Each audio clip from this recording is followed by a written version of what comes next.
Hello दोस्तों, स्वागत है आपका अपने यूट्यूब चैनल बेर मिशन क्लास 10 पर। आज हम दोस्तों मैथ का पेपर लेके आए हैं 2024 का दोस्तों, जो कि आपको जो है 27 फरवरी को यह पेपर है दोस्तों, आपका पूछा गया था। ठीक है, कोड नंबर है 822 IA है। ठीक है, तो आइए हम इसका सॉल्यूशन देखते हैं दोस्तों, किस प्रकार पेपर यह है पूछा गया था। ठीक है दोस्तों, आपको समय जो है दोस्तों 3 घंटे 15 मिनट मिला है। 15 मिनट आपको प्रश्न पत्र पढ़ने के लिए दिया जाता है। ठीक है, और आपका जो पत्र है, प्रश्न पत्र है, वो खंड अ और खंड ब में यानी कि 2 खंडों में विभाजित है। खंड अ में आपके बहुविकल्पी प्रश्न दिए गए हैं, जिन्हें ओमार पर क्या करना है, आपको भरना है। काले या नीले अथवा बॉल पॉइंट से आपको ही भरना है। ठीक है दोस्तों, तो आइए आगे देखते हैं इसका सॉल्यूशन, किस प्रकार आपके प्रश्न पूछे गए थे। खंड अ में जो आपका पहला प्रश्न है दोस्तों, वो है किसी वृत्त पर एक बिंदु से खींची जाने वाली स्पर्शरेखाओं की अधिकतम संख्या होगी। कितनी होगी दोस्तों? यह हो जाएगी आपकी 2 की। ठीक है, कोई वृत्त है, इस प्रकार आपका अगर कोई वृत्त बनाते हैं तो उसके एक यदि सीधी रेखा खींचते हैं तो कितने स्पर्श यानी कितने रेखाओं से होगी, बिंदु खींच काटेगी, तो ये 1 हो गया और 2 हो गया। ठीक है, यानी कि 2 ही रेखा काटेगी। आपका पहला उत्तर सही हो जाएगा। ठीक है दोस्तों, आगे देखते हैं। इस बार जो है दोस्तों आपका पेपर वो दोनों लैंग्वेज में यानी कि हिंदी और इंग्लिश में दोनों पूछा गया है। ठीक है, दूसरा प्रश्न है, कह रहे हैं बिंदु से कामा 3 की YH से दूरी होगी। तो Y पूछा है तो क्या हो जाएगा, तो X बता देंगे। ठीक है, यानी कि Y पूछा है तो आप X बता देंगे। यहाँ पर कौन सा सही हो जाएगा, आपका C जो है आपका राइट हो जाएगा। जब X पूछता तो क्या हो जाता, Y बताते, और Y पूछता है तो आप X बताते हैं। ठीक है, यानी कि यह 7 राइट आंसर हो जाएगा। C answer is the right answer. ठीक है, तीसरा है, कह रहे हैं यदि P sin थीटा बराबर Q cos थीटा हो तो cos थीटा का मान होगा। क्या होगा, P और Q का आप इधर लाएंगे और cos और sin थीटा को क्या करेंगे, इसका जब निकालेंगे मान, तो इसका जो राइट आंसर हो जाएगा दोस्तों आपका A हो जाएगा। क्या हो जाएगा, A आंसर हो जाएगा। ठीक है, इसको हमने हल कर लिया है दोस्तों, इसीलिए सबका सोल्यूशन करा रहे हैं। ठीक है, आगे है चौथा प्रश्न है दोस्तों, कह रहे हैं यदि 10 degree 1 10 2 degree 10 3 degree 10 88 degree 10 89 degree का मान होगा, तो पूछ रहे हैं इसका मान क्या होगा, तो 0 हो जाएगा। क्या हो जाएगा, 0। ठीक है, इसका आंसर हो जाएगा। आगे है आपका, यदि समीकरण 3x + 5x - q बराबर मूल बराबर हो तो q का मान होगा। तो q का मान निकालने के लिए आप किसका उपयोग कर सकते हैं, आप यहाँ पर जो है इस फार्मूले का उपयोग कर सकते हैं, विभक्तिकर का, यानी कि d बराबर B² - 4AC। इस फार्मूले का यदि आप उपयोग कर लेते हैं तो Q का जो है आप मान निकाल लेंगे। ठीक है, B का यानी कि 5 का स्क्वायर हो जाएगा, B का मान दिया है। ठीक है, ये A का मान हो जाएगा, आपका B मान हो जाएगा, C हो जाएगा, यानी कि आपका Q बराबर यानी कि C का ही मान आपका पूछा गया है। ठीक है, तो Q का मान C के जगह Q रख देंगे तो आपको जो है Q का मान निकल आएगा। तो इसका जो राइट आंसर हो जाएगा आपका -25/12 हो जाएगा। ठीक है, आगे देखते हैं दोस्तों। अगला प्रश्न है दोस्तों, समांतर श्रेणी यानी कि आपके 5वें चैप्टर से पूछा गया है। -62 -59 7 और 10वां का 11वां पद पूछा है। ठीक है दोस्तों, इसका जो राइट आंसर हो जाएगा आपका -32 आ जाएगा। ठीक है, अगला है, कह रहे हैं यदि प्रोबेबिलिटी ऑफ E यानी कि होने की प्रायिकता जो है 0.05 है, तो प्रोबेबिलिटी यानी कि न होने की प्रायिकता का मान क्या होगा। ठीक है, तो ये पूछा है यदि आप कितना है, यदि होने की यानी कि न होने की, तो न होने की प्रायिकता कितनी होती है, 1 होती है। तो आप जो है होने और न होने की यानी कि 1 - 0.05 यदि माइनस कर देंगे, इसका जो राइट आंसर आएगा 0.95 आपका यह राइट आंसर हो जाता है। ठीक है, उम्मीद करते हैं दोस्तों आप ज़रूर इसको हल किए होंगे।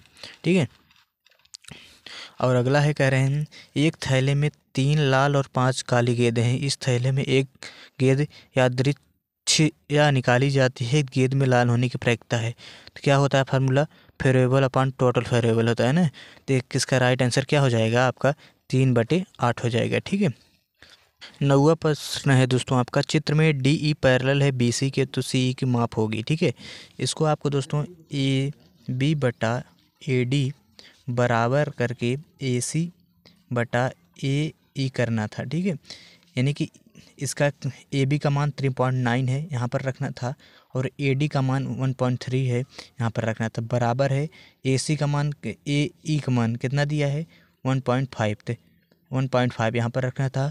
इसके बाद दोनों को क्या कर इन दोनों को हल करना था, तो इधर जब पक्षांतर करते तो माइनस हो जाता और ये ई का मान हो जाता। ठीक है, तो इसका जो राइट आंसर हो जाएगा आपका कौन सा हो जाएगा, डी हो जाएगा। ठीक है, 4.5 इसका राइट आंसर है। अगला है 10वां है आपका, चित्र में ट्रायंगल एम एन एल तथा ट्रायंगल पी क्यू आर में जो है एंगल एम बराबर एंगल क्यू बराबर 70 डिग्री, एम एन बराबर 3 सेमी, एम एल बराबर 4.5 सेमी, पी क्यू बराबर 2 पॉइंट्स तथा क्यू आर बराबर 3 सेमी, तो निम्नलिखित में सही होगा। इसका जो है क्या पूछा है, तो मान। इसका जो राइट आंसर होगा दोस्तों वो होगा एंगल एन एम एल जो है वो समांतर या सर्वांगसम को चिन्ह है शायद ये ना, तो एंगल पी क्यू आर के क्या होगा, इसका यह सी जो है इसका आंसर हो जाएगा। ठीक है, 11वां प्रश्न है दोस्तों, 1/2 सेमी व्यास वाल के गोले का पृष्ठ होगा। इसका जो राइट आंसर हो जाएगा आपका, कह रहे हैं 1/2, तो गोले का पृष्ठ होगा तो इसका क्या हो जाएगा, π/4 सेमी स्क्वायर हो, यानी सेंटीमीटर का स्क्वायर हो जाएगा। अगला है 12वां, 6 सेमी त्रिज्या के वृत्त का एक चाप केंद्र पर 30 डिग्री कोण आंतरित करता है, तो संगत चाप की माप होगी। तो माप पूछा है तो आप θ/360 × 2π वाला फार्मूला शायद यहाँ पर यही लगेगा, तो इसका जो मान आ जाएगा वो क्या आएगा, पाई ही इसका राइट आंसर आ जाएगा। ठीक है, पाई इसका आंसर हो जाएगा। आइए आगे देखते हैं दोस्तों, आपको 5 सेमी त्रिज्या के एक वृत्त के बिंदु पर खींची गई स्पर्श रेखा पी क्यू केंद्र ओ से जाने वाली एक रेखा से बिंदु क्यू पर मिलती है, तो यदि ओ क्यू बराबर 12 सेमी हो तो पी क्यू की माप होगी। ठीक है, इसका यह माप पूछा है कितना है, ओ पी क्यू यानी कि 12 दिया है, तो पी क्यू की माप पूछा है तो कितना 5 सेमी त्रिज्या वाले। तो आपको यहाँ पर पाइथागोरस शायद प्रमेय यानी कि एक इस प्रकार आपको गोला बनाना था। ठीक है, तो इस प्रकार आपके एक 5 सेमी खींचनी थी, उसके बाद यह बनता 5 और 13 आपका यहाँ से तो हो जाता है। उसके बाद आपको पाइथागोरस प्रमेय लगाते तो 5 का स्क्वायर और 12 का स्क्वायर कितना 144, और इसमें से किसका माइनस करना था आपका 25, इसमें से आपको माइनस करना था। ठीक है, यानी कि ये हो जाता। ठीक है, तो माइनस करना था 100 कितना आता 19 आ जाता। ठीक है, इसका यही राइट आंसर हो जाता। इस प्रकार आपको करना था। कह रहे हैं संख्याओं 182 तथा 78 का CF होगा, तो ये आप जानते हैं, इसका 26 हो जाएगा, राइट आंसर हो जाएगा, आप निकाल लीजिएगा। 15वां है, कह रहे हैं एक बेलन के आधार की त्रिज्या 3.5 है, यदि उसकी ऊंचाई 8.4 सेमी हो तो उसका वक्रपृष्ठीय क्षेत्रफल होगा। तो वक्रपृष्ठीय क्षेत्रफल पूछा है दोस्तों, जिसका जो राइट आंसर होगा 58.8 पाई सेंटीमीटर स्क्वायर हो जाएगा। ठीक है, आप इसको निकाल लीजिएगा दोस्तों, हमने इसको हल किया है, यही आया है।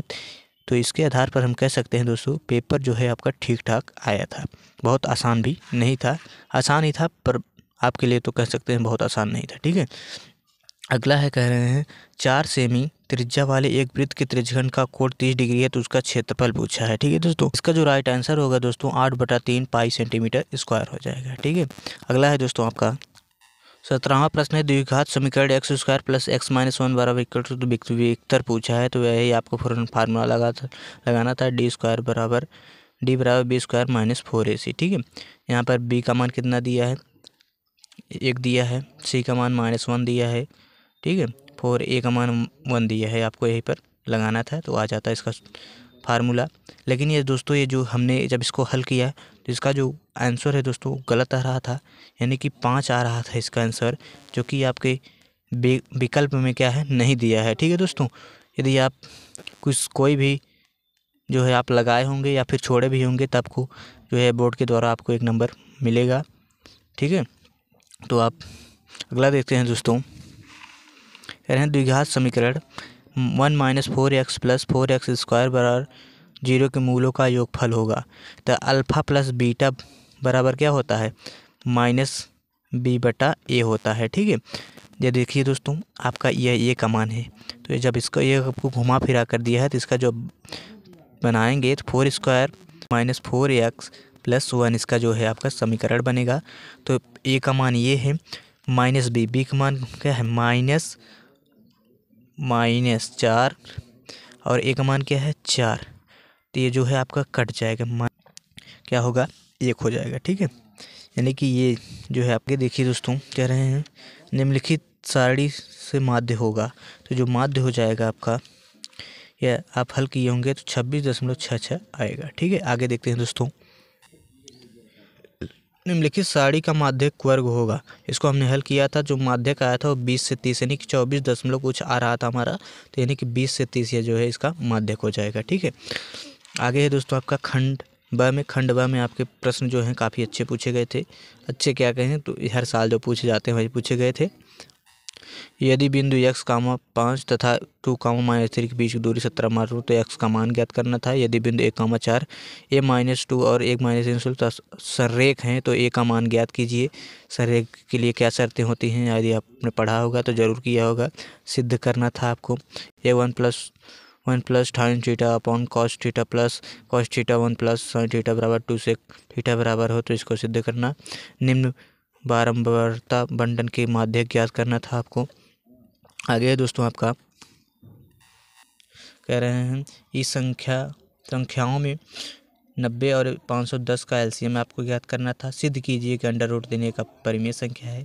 इसको दोस्तों हमने पहले ही बताया था, यह आपका फिक्स होता है, जो कि आपका कितने नंबर का पूछा गया था, 2 नंबर का आपका पूछा गया था। आगे है दोस्तों आपका दूसरा प्रश्न है दोस्तों, कह रहे हैं कि नहीं 5 खंडों को हल करिए। निम्नलिखित सारणी में से बहुलक ज्ञात करना था आपको इस सारणी में से। ठीक है, दूसरा है सिद्ध कीजिए कि किसी बाह्यतम वृत्त पर खींची गई स्पर्श रेखाओं की लंबाई बराबर होती है। आपके प्रमेय दी गई है, इसको सिद्ध करना था। एक त्रिभुज ABC की भुजा BC पर एक बिंदु D इस प्रकार स्थित है कि एंगल ADC बराबर है एंगल BAC के। तो सिद्ध कीजिए कि CA² बराबर CB × CD के है। ठीक है, इसको आपको हल करना था। कह रहे हैं 2 अंकी के एक संख्याओं के अंकों का योग 9 है। यह काफ़ी इंपॉर्टेंट प्रश्न था दोस्तों, पूछा जाता है। ठीक है, द्विघात समीकरण को आपको यह हल करना था, यानी गुणनखंड करना था। आगे है कह रहे हैं यदि एक बगीचे की परिमाप 120 और क्षेत्रफल 800 मीटर है तो इसकी लंबाई और चौड़ाई की चौड़ाई दोगुनी हो। यह दोस्तों आपको गुणनखंड करके यानी कि समीकरण बनाकर इसको भी हल करना था। ठीक है, आइए अब आगे देखते हैं। तीसरा प्रश्न है निम्नलिखित समीकरणों को हल कीजिए। अब आगे है कह रहे हैं उस AP के प्रथम 51 पदों का योग ज्ञात कीजिए जिसके दूसरे और तीसरे पद का क्रमशः 14 और 18 है, अथवा आप ये कर सकते थे। ठीक है, अगला है कह रहे हैं एक मीनार के ऊपर एक झंडा लगा है। मीनार के आधार के 10 मीटर की दूरी पर मेरा था। झंडे के शिखर का अन्य कट क्रमशः 45 और 60 डिग्री है, तो झंडे की लंबाई ज्ञात करनी थी। यह काफ़ी महत्वपूर्ण प्रश्न है। दूसरा भी वही इस प्रकार का पूछा गया है।